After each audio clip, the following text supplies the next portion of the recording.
A series sweep like this, you're all's first of the season. What can you take away from that? How do you get better?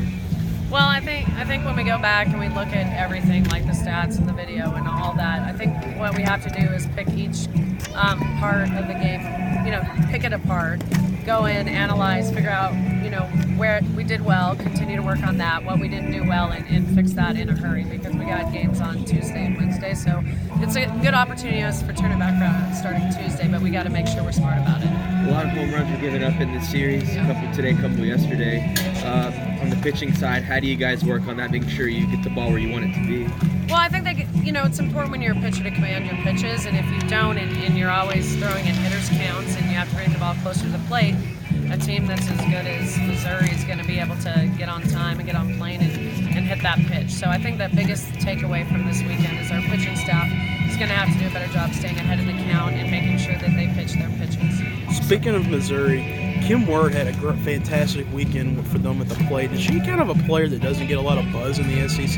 Well, I think right now Missouri was trying to figure stuff out with a brand new coach, but they're getting better and better every weekend. So I think, the record is not indicative of how good they are because they took those losses early, but they're an outstanding team. They've just beaten two teams in the top 20, plus they beat Arizona earlier in the year. So Missouri absolutely deserves votes from a softball perspective. I know they have all that other stuff going on, but I can only speak to the softball team. They're definitely deserving of top 20.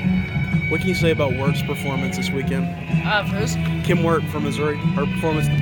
She was awesome. It was really hard to pitch to her. She got on time for everything. She was really tough in the box. She wasn't, she didn't give in. That was the biggest thing that I took away from that. She didn't give in. She kept battling until she got her pinch, and when she did, she capitalized. I know it's probably not exactly something you'd want at the end of a game like this, but Grace had two pretty good innings coming off the bench. How important is it for her to have something like that going forward after a couple of rough outings? Who's that? Grace had two pretty good innings coming off the bench. It was a big deal today, just to try to get some things right. She didn't have great outings Friday or yesterday, so for her to be able to come in, command her pitches, do a good job getting some good batters out, I think will give her confidence going into the week. I saw there was a couple times Sarah got thrown out, Katie got thrown out, trying to get another base. How do you guys sort of improve that hustle and just that decision making whenever you're on the base paths?